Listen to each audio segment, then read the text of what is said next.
그 압박감이 심한 거예요. 심지어 그때가 한의대 6년 중에 제일 빡센 시험 기간이었거든요. 노력하는 것과 애쓰는 것은 달라. 그 목표를 꼭 이뤄야 되는 게 아니잖아요. 사실 인생이라는 게. 할 수 있는 만큼 하고 그 안에서 내가 갖게 되는 것들을 또 누군가한테 나눌 수 있는 기쁨을 아는 사람이라면 꼭 그 목표가 삶에 필요할까요? 안녕하세요. 한의대생 양입니다. 오늘은 지난 영상 2개와 결은 비슷하지만 조금 더 편안한 영상을 만들어 보려고 해요. 어떤 주제를 잡고 얘기를 하는 영상이 아니라 저를 살린 엄마의 말들을 여러분들한테도 공유를 좀 드려보려고 하는데요. 최근에 좀 비가 왔잖아요. 사람의 기분에 영향을 미치는 게 정말 다양하게 있어요. 제가 딱 그날에 기분이 너무 안 좋아가지고 그것들에 대해서 좀 생각을 해봤는데, 저는 그 당시에 왜 기분이 안 좋았냐면 제가 그때 항생제를 먹을 일이 있었어요. 일주일 넘게 먹게 됐는데 그 항생제가 장내 미생물을 죽이거든요. 근데 이 장내 미생물이 죽으면 우리 기분에도 안 좋은 영향을 미쳐요. 근데 딱 그거인 거예요. 그거 플러스 그 외부적인 요인, 날씨가 안 좋아진 거, 원래 날씨 잘 안 탄데 딱 그게 장내 미생물의 사망과 겹치면서 제 기분을 탁 건드린 거죠. 근데 그렇잖아요. 그런 와중에 우리의 기분을 지켜주는 기둥이 될 수 있는 것에는 좋은 말이 또 있잖아요. 근데 저한테 엄마가 언제든 다시 꺼내 먹을 수 있도록 기둥이 될 수 있도록 해주신 그런 말들이 있어요. 이게 참 신기한 게 기분이 좀 안 좋을 때 엄마한테 그냥 전화를 할 때가 있어요. 근데 저는 그 기분이 안 좋은 이유를 엄마한테 털어놓을 때가 있고 털어놓지 않을 때가 있거든요. 그냥 일상적인 전화하는 척하면서 엄마 목소리 듣고 싶어서 전화를 할 때가 있었는데, 그때 진짜 신기하게도 제가 딱 스트레스 받고 있던 그 상황에 너무 도움이 될 만한 말들을 마치 제 마음을 꿰뚫고 있는 것처럼 와랄랄라 해주시는 거예요. 근데 이게 한 번이 아니었거든요. 그래서 너무 신기하고 또 힘이 되는 말들이어서 제가 이거를 기록을 해뒀었어요. 그만큼 오늘 드릴 말씀들은 여러분들이 앞으로 살아가면서 언젠가 혹은 지금 여러분이 어쩌면 겪고 있는 상황에 도움이 될 수 있는 굉장히 폭이 넓은 그런 이야기니까 꼭 이 영상은 끝까지 보시고 여러분들이 살아가시는 데에 위로와 응원이 되셨으면 좋겠습니다. 편한 마음으로 들어두셔도 좋을 것 같습니다. 다 들으셨으면 좋겠어요, 솔직히. 너무 저한테는 도움이 됐던 말들이라서 코멘트를 덧붙이지 않고 그냥 쭉 오늘은 읽기만 하도록 하겠습니다. 첫 번째, 사람이 다 똑같다고 생각하면 화가 나게 돼. 너의 중심만 잃지 않으면 돼. 대신 그걸 누군가에게 강요할 필요 없어. 그냥 저 사람은 저렇게 하네. 두 번째, 싸움을 할 때 거울을 보면 놀란대. 너가 생각 이상으로 분노하고 있을 수 있어. 근데 그건 상대도 마찬가지인 거야. 상대도 자기가 그 정도가 아니라고 생각하니까 그렇게 할 수도 있는 거야. 그러니까 역지사지로 생각하면, 코멘트 안 하기로 했는데 조금씩만 덧붙일게요. 역지사지로 생각해보면 나도 저 사람한테 너무한 사람일 수 있고, 내 생각엔 저 사람이 나한테 너무한데 저 사람도 자신이 너무하다는 걸 인지하지 못하고 있을 수 있다. 약간 이런 말이었고요. 세 번째, 세상에 비밀은 없어. 그렇지만 그거에 스트레스 받을 필요도 없어. 왜냐하면 사람 사는 건 다 비슷비슷하거든.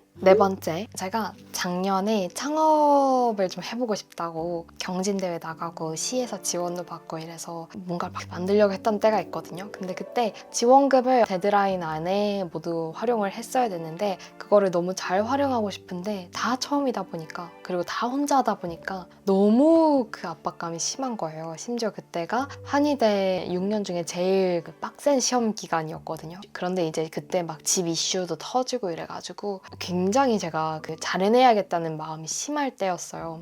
근데 엄마가 그때도 통화로 저를 한번 이렇게 세워주셨죠. 엄마가 그러는 거예요. 나는 우리 딸이 안 그랬으면 좋겠어. 큰 거를 바라고 막 너무 열심히 살고 너무 막 전력 질주하고 막 힘이 들고 될지 안 될지 전전긍긍하고 그런 삶을 살지 않았으면 좋겠어. 그냥 편안한 삶을 살았으면 좋겠어. 너가 할 수 있는 만큼 하고 그러면서 나누는 삶, 그거면 충분해. 이 말을 해주셨는데 이것도 진짜 뻔한 말이잖아요, 여러분. 그냥 욕심 부리지 마, 적당히 해요, 약간 이런 말이잖아요. 근데 이게 또 은근 엄마 입으로 듣는 게 엄청 큰 힘이 되더라고요. 왜냐면 스스로한테 그런 말을 해주기는 조금 어려운 것 같아요. 그게 약간 자기 합리화처럼 느껴질 때가 있으니까, 내가 목표가 있는데 그 목표를 이루지 못할 것 같으니까 그냥 스스로 자포자기 해버리는 그런 느낌이 오기 때문에 스스로한테 해주긴 좀 어려운 말인 것 같거든요. 그래서 여러분들한테도 이 얘기를 꼭 해주고 싶었어요. 만약에 뭔가 너무 힘들잖아요. 내가 원하는 것이 있는데 그거까지 가는 과정이 너무 힘들잖아요. 그러면 그냥 안 하시면 돼요. 물론 포기하라 이런 말이 아니고요. 여러분들이 그 그거를 이겨낼 만큼, 그걸 견딜 만큼의 가치가 있다라는 생각이 들면 조금 더 노력을 해봐야겠죠. 하지만 너무 스트레스 받고 너무 미쳐버릴 것 같다. 그러면은 과연 내 이런 감정을 소모하면서까지, 나의 행복을 희생하면서까지 그 목표가 달성할 가치가 있는 것인가를 한 번쯤은 다시 돌이켜보시는 것도 필요한 것 같습니다. 그리고 그 목표를 꼭 이뤄야 되는 게 아니잖아요. 사실 인생이라는 게 최선을 다하되 할 수 있는 만큼 하고 그 안에서 내가 갖게 되는 것들을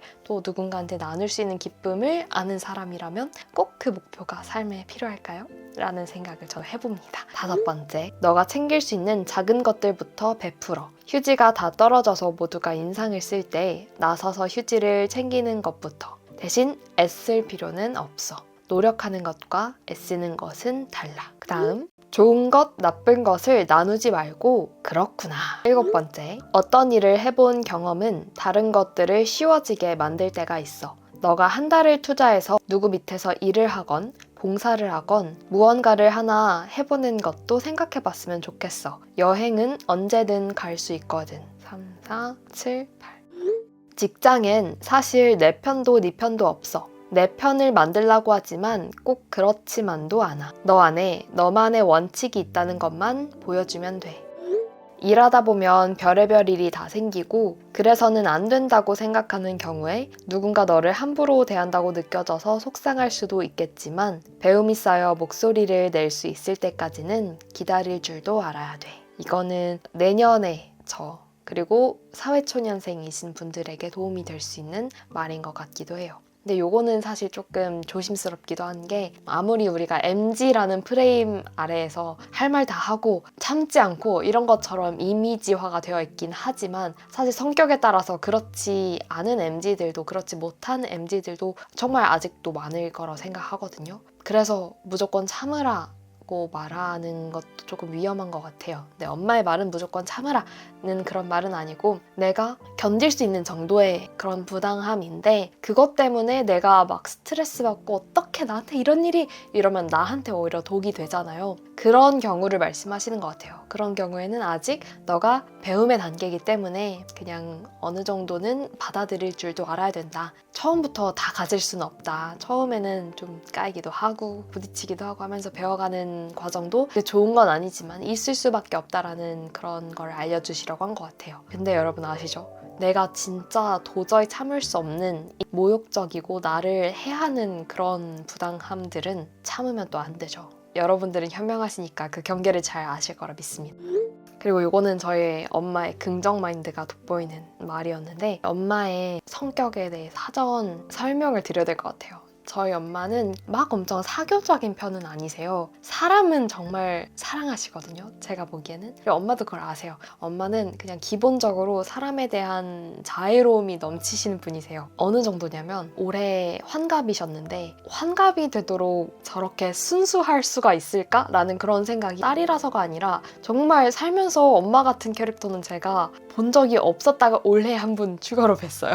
근데 아무튼 진짜 희귀한 캐릭터거든요. 나도 엄마처럼 되고 싶지만 저렇게 될 수 있을까 싶을 정도로 엄마는 사랑이 많고 순수한 뿌리부터가 따스한 그런 분이신데 그런 만큼 사회생활 하시면서 또 상처도 많이 받으시고 치이기도 많이 치이셨을 것 같아요. 근데 그거에 대해서 엄마가 내린 결론이었던 것 같습니다. 힘들지만 나는 그래도 좋아. 사람을 대하는 법을 하나하나 알아가는 것. 사람을 대하는 법이 가장 어렵죠. 사람 바이 사람이니까. 그래서 끊임없는 공부가 필요한 것 같고 내가 부족해서 사람을 잘 못 대한다 이렇게 생각하지 않으셨으면 좋겠어요. 워낙에 다양한 사람들이 있다 보니까 배움에는 끝이 없다고 하잖아요. 사람을 배우는 것에는 더욱더 끝이 없는 것 같습니다. 저희 엄마의 결론은 이거였네요. 사람을 배워가는 과정 자체가 즐겁다. 제가 개수를 세기가 좀 어려워서요. 그냥 말하겠습니다.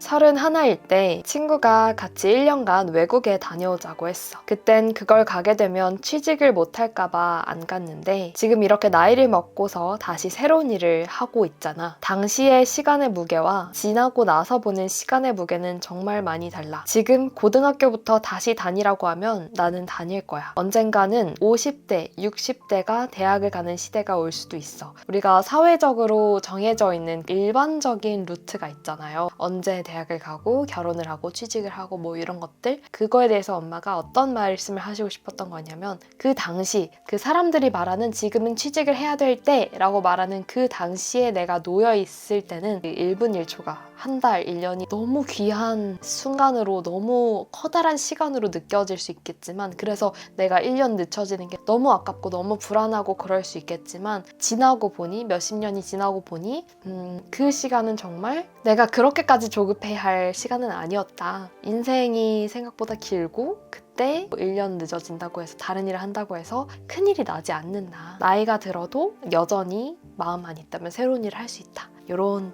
느낌이었던 것 같습니다. 이게 하나의 통화에서 나왔던 얘기들이고 또 하나의 통화에서 엄마가 해줬던 이야기들 읽어드리도록 하겠습니다. 너가 느끼는 걸 엄마 아빠도 느껴. 대통령도 느낄 거고 다 비슷비슷한 걸 느껴. 사람이 크게 다르지 않아. 우리가 어떤 고민이 들 때 이거 대체 어떻게 해결해야 되지? 너무 어렵다. 너무 마음이 무겁고 어깨가 무겁고 이럴 때 이 말을 떠올려 보면 좋을 것 같아요. 모두가 비슷비슷한 걸 고민한다. 나만 그걸로 고민한 게 아니다. 그 다음, 세상에 완벽한 사람은 없거든. 모두들 인생은 겪으면서 살아가는 거니까. 너에게도 너가 모르는 너의 모습이 있다는 걸 기억해. 사람마다 예민한 포인트가 다르잖아요. 그렇기 때문에 사람마다 중요한 것도 다 달라요. 그러니까 내 예민한 부분을 누군가 이렇게 찔러. 그러면은 저 사람은 대체 왜 저러지? 하면서 막 짜증이 날 수 있는데, 저 사람이 보기에는 저 사람의 예민한 포인트로 나를 봤을 때는 나도 마찬가지로 대체 왜 저러네 싶을 수 있다는 거죠. 저도 모르는 저의 모습이 누군가한테는 뭐 상처가 될 수도 있고 피해가 될 수도 있고 짜증이 될 수도 있다라는 거를 알려준, 겸손을 알려준 그런 엄마의 말이었고, 요거는 제가 스트레스를 받고 있다는 걸 엄마한테 고백한 뒤에 엄마가 해준 말이에요. 그래서 너한테 중요한 걸 갖는 게 중요한 거야. 말장난 같죠? 나는 있거든. 지켜야 될 소중한 가족이. 그래서 그런 감정들은 나한테 하나도 중요하지가 않아. 나라고 왜 안 느껴봤겠어. 근데 이제는 그런 감정들이 나한테 영향을 주지 못해. 그래서 지킬 게 있는 건 행복한 거야. 그래서 나는 행복해. 그래서 결혼이, 가족이 중요한 거고, 그리고 너는 신앙이 있잖아. 이거는 저희 엄마의 견해라는 점. 결혼이 중요하다라는 거에 대해서는 꼭 그렇지는 않죠. 결혼을 안 해도 가족으로 삼을 만한 좋은 사람들을 주변에 둘 수가 있고, 결혼이 필수인 시대는 아니니까요. 아무튼 엄마의 맥락은 그거였어요. 엄마도 직장 생활 하다 보면 스트레스 받는 순간들이 있겠죠. 근데 그 순간 스트레스를 받을 수는 있겠지만 엄마한테는 그 스트레스가 큰 영향을 주지 않는데요. 왜냐하면 엄마한테 너무 중요한 게 따로 있으니까. 엄마한테는 지켜야 될 가족, 제가 있고 아빠가 있고 가족이 있기 때문에, 너무 큰 중요한 게 있기 때문에 스트레스에 대한 이 방어막이 된다라는 거죠. 지켜야 될 게 있다는 그 마음이. 그래서 지켜야 될 게 있다는 그 마음이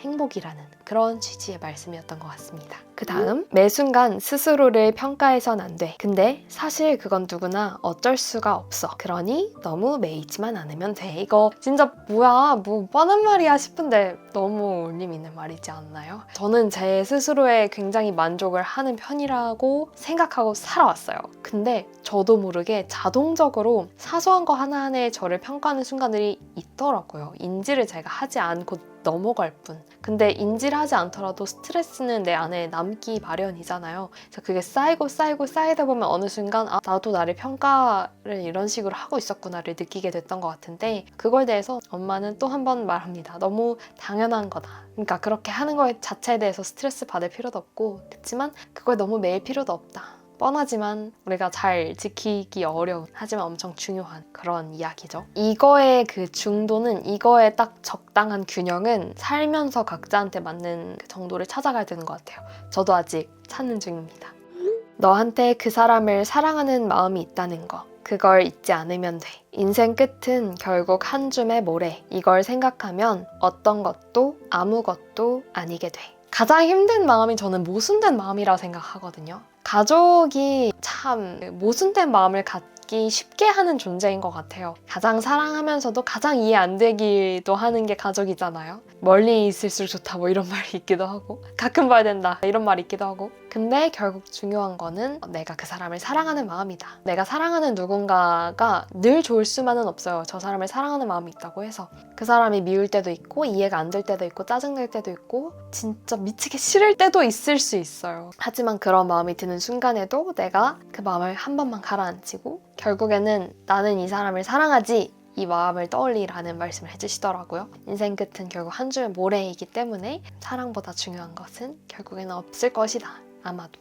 우리가 아직 죽음으로 가보진 못했지만 사람들이 마지막 순간이 다가오면 하는 말이 다 사랑의 말들, 미안함의 말들이래요. 재난이 닥쳐서 내가 마지막 연락을 해야 되는 순간이 찾아왔을 때 과연 어떤 말을 할까요? 우리가 사랑하는 사람들한테 너 그때 나한테 왜 그랬어? 나는 이래서 너랑 진짜 안 맞았어. 나는 네가 나를 이런 식으로 좀 더 대해줬으면 좋았을 것 같아. 이런 말을 할까요? 아니면 내가 정말 사랑했다. 그리고 어떤 것은 미안했다. 이런 말을 할까요? 후자겠죠. 그리고 실제로도 그렇다고 해요. 여기까지입니다. 저희 엄마가 되게 많은 말씀들을 해주셨는데 아이폰이 녹음 기능이 없는 게 참 아쉬워요. 그래도 제가 꼭 기억하고 싶은 것들은 이렇게 적어서 기록을 해둔 보람이 있네요. 여러분들이 겪는 일상 속의 작은 고민이나 스트레스 혹은 큰 고민이나 스트레스에 작은, 조금 욕심내면 큰 도움이 되었기를 바라면서 따뜻한 그런 마음으로 이 세상 어려움을 이겨낼 수 있다. 이런 믿음을 가지고 앞으로도 뚜벅뚜벅 여러분들의 삶을 굳건히 걸어 나가셨으면 좋겠습니다. 제가 참 좋아하는 아이유님의 노래 저는 믿습니다. 사랑이 결국엔 모든 것을 이긴다고요. 오늘 영상은 이렇게 마무리 짓도록 하겠습니다. 안녕. 그리고 여러분 진짜 전 좀 슬픕니다. 아니 저번에 베스트 댓글이 이거였어요. 제 콧구멍을 너무 사랑해 주셔가지고 알고 있어요. 제 콧구멍이 뽀짝하다라는 걸 알고 있는데 근데 그 정도로 뽀짝하진 않은데 저번에 조명도 그렇고 여러 가지로 좀 유독 뽀짝하게 좀 나왔더라고요. 그래서 오늘은 좀 덜 뽀짝하게 담겼기를 바라면서 이 콧구멍에 관심을 가져주시는 것도 감사하지만 저의 다른 부분 예를 들자면 이렇게 신경 쓴 애교머리라든지 아니면은 정갈하게 묶은 포니테일이라든지 예쁘죠? 아니면 이렇게 여러분들한테 잘 보이고 싶어서 평소엔 추리닝만 입다가 입은 이 카디건이라든지 이런 것들을 조금 더 봐주셨으면 사실 이런 것들 말고 제 이야기를 좀 더 잘 들어주셨으면 하는 그런 작은 바람이 있습니다. 그러니까 오늘 댓글로 제 콧구멍 귀엽다는 얘기는 하지 말아주세요. 저도 알고 있어요.